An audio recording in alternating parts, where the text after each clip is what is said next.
ورسوله الكريم أما بعد فأعوذ بالله من الشيطان الرجيم بسم الله الرحمن الرحيم قل لا أملك لنفسي ضرا ولا نفعا إلا ما شاء الله لكل أمة أجل إذا جاء أجلهم فلا يستأخرون ساعة ولا يستقدمون۔ آپ کہیے میں اپنی جان کے لیے نہ کسی ضرر کا مالک ہوں نہ نفع کا، مگر اسی کا جو اللہ چاہے۔ ہر امت کے لیے ایک وقت مقرر ہے، جب ان کا مقرر وقت آ جائے گا تو وہ نہ ایک گھڑی مؤخر ہو سکیں گے نہ ایک گھڑی مقدم ہو سکیں گے۔ اس آیہ مبارکہ کے ضمن میں بہت سی احادیث، آیات مقدسات، بینات بیان کرنے کے بعد آج اس کا خلاصہ میں عرض کر دیتا ہوں۔ قاضی شوکانی نے اور نواب بھوپالی نے اور شیخ محمد بن عبد الوہاب نجدی کی اتباع میں وفات شدہ بزرگوں سے استمداد اور استغاثے کو کفر اور شرک قرار دیا ہے۔ یہ کن لوگوں نے قرار دیا ہے؟ ان لوگوں نے جنہوں نے علمی خیانت کی، جن لوگوں نے ہم یا رسول اللہ کہنا، یا غوث اعظم کہنا، یا علی کہنا، ان سے استمداد کرنا، استغاثہ کرنا، یہ ان لوگوں نے اور ان کے پیروکاروں نے کفر اور شرک قرار دیا، جبکہ میں قرآن پاک کی آیات اور صحیح احادیث بیان کر چکا ہوں تفصیل سے۔ اب ان نقول صحیحہ کے ہوتے ہوئے ان کی یہ تکفیر باطل ہے، تاہم اس بطلان کو واضح کرنے کے لیے ہم شیخ محمد بن عبد الوہاب نجدی کے بھائی شیخ سلیمان بن عبد الوہاب کی عبارت پیش کر رہے ہیں، ٹھیک ہے نا جی۔ عبد الوہاب نجدی کے جتنے بھی پیروکار ہیں اس کے ہی بھائی، عبد الوہاب کا ہی بھائی، ٹھیک ہے نا جی۔ ضروری نہیں ہوتا کہ ایک خاندان میں 2 بھائی ہیں یا 4 بھائی ہیں تو 4 ہی صحیح العقیدہ ہوں گے، ایک گڑبڑ بھی ہو سکتا ہے، 2 گڑبڑ بھی ہو سکتے ہیں، دماغ ان کا بالکل آؤٹ آف وے جا سکتا ہے۔ دلیل مانگنا، دلائل کا تقاضا کرنا بالکل صحیح ہے، لیکن باوجود ان دلائل کے سامنے آ جانے کے بعد، ان کے صحیح ہونے کے بعد پھر بھی اپنی ہر درمی پہ قائم رہنا، یہ علمی خیانت ہے۔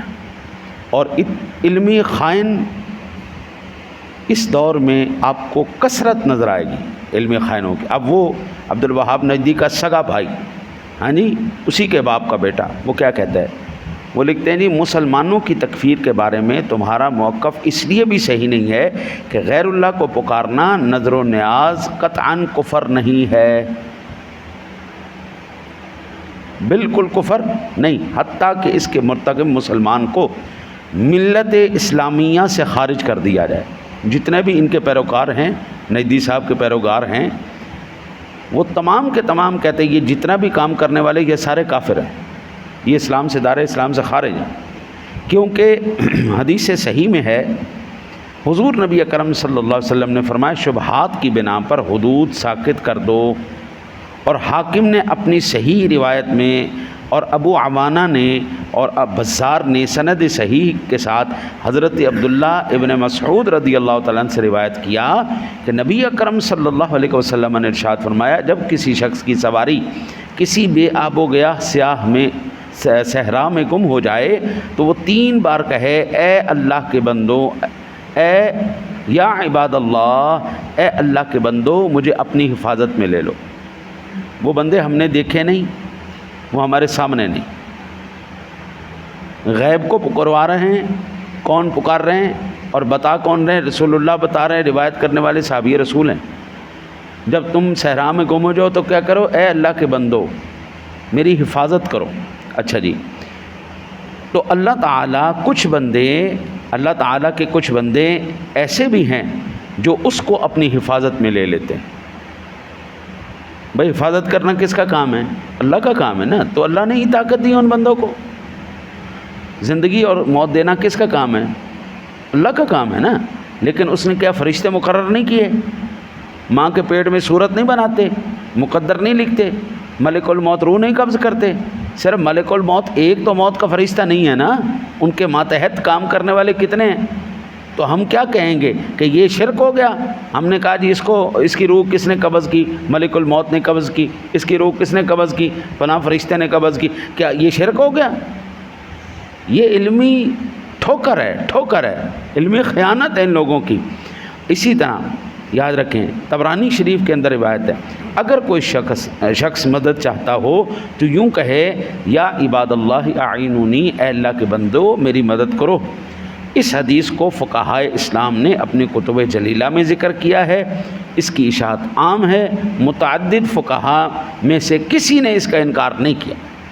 امام نووی علیہ رحمہ نے کتاب الاذکار میں اس کا ذکر کیا ہے، ابن قیم نے اپنی کتاب الکلم الطیب میں اس کا ذکر کیا ہے، ابن مفلح نے کتاب الآداب میں، ابن مفلح نے اس حدیث کو ذکر کرنے کے بعد لکھا، حضرت امام احمد بن حنبل کے صاحبزادے بیان کرتے ہیں، احمد بن حنبل محدث ہے، بیان کرتے ہیں کہ میں نے اپنے والد یعنی امام احمد بن حنبل سے سنا، وہ فرماتے تھے کہ میں نے 5 بار حج کیے ہیں. ایک بار میں نے پیدل چل کے کیا ہے، اور جب میں پیدل گیا تھا حج پہ تو میں راستہ بھول گیا، تو میں نے کہا اے اللہ کے بندو مجھے راستہ دکھاؤ. یوں ہی کہتا رہا حتیٰ کہ مجھے صحیح راستہ دکھا دیا گیا. اب میں یہ کہتا ہوں کہ جو شخص کسی غائب یا فوت شدہ بزرگ کو پکارتا ہے، یہ لوگ اس کی تکفیر کرتے ہیں، بلکہ تم محض اپنے قیاس سے فاسدہ سے یہ کہتے ہو. ٹھیک ہے نا جی.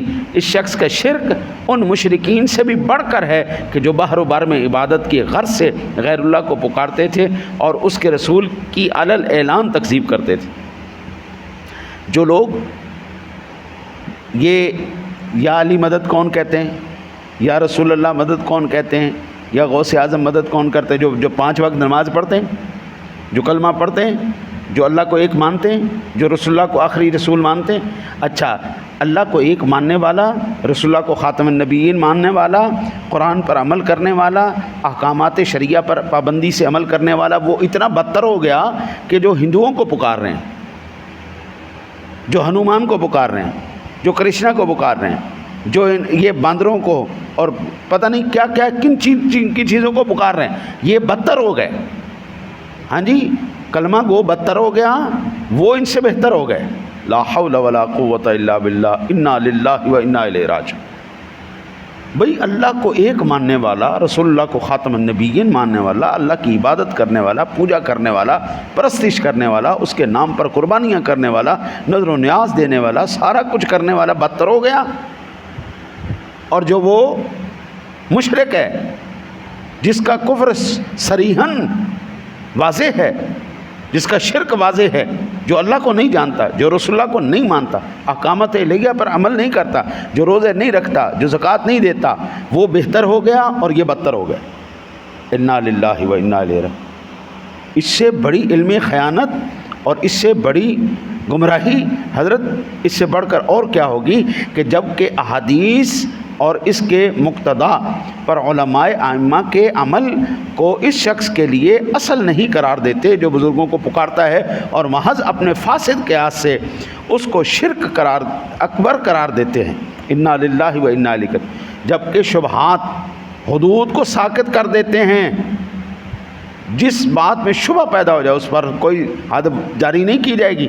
شبہ پیدا ہو گیا، شبہات حدود کو ساکت کر دیتے ہیں.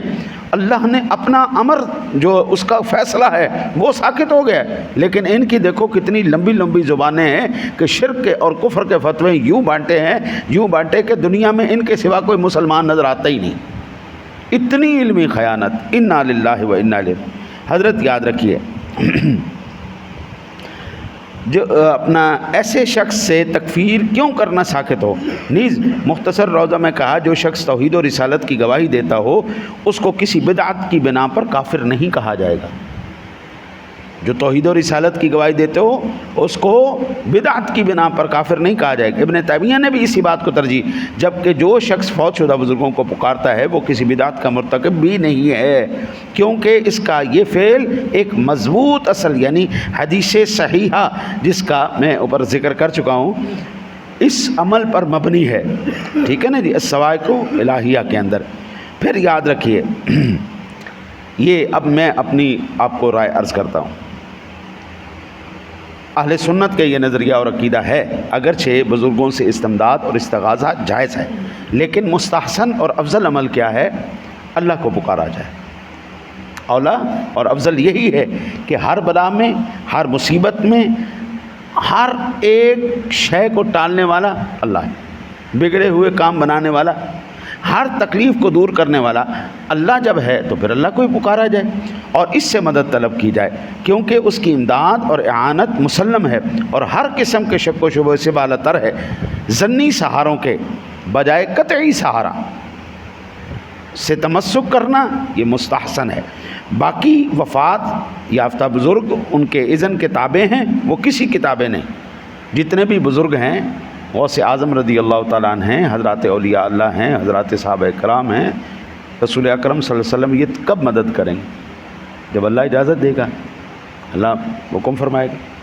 لیکن اللہ کو کسی کی اجازت کی ضرورت ہے تو پھر ہم اللہ سے کیوں نہ مانگیں؟ ہاں جی، اس سے مدد طلب کرنا مصائب سے نجات کا ذریعہ بھی ہے۔ اللہ سے مدد طلب کریں گے نجات بھی ملے گی، اللہ سے مدد طلب کرنا عبادت بھی ہے، اللہ سے مدد طلب کرنے کا ثواب بھی ہے۔ انبیاء کرام علیہ السلام اور اولیاء کرام علیہ السلام کی سنت مبارکہ اور اسوہ بھی ہے۔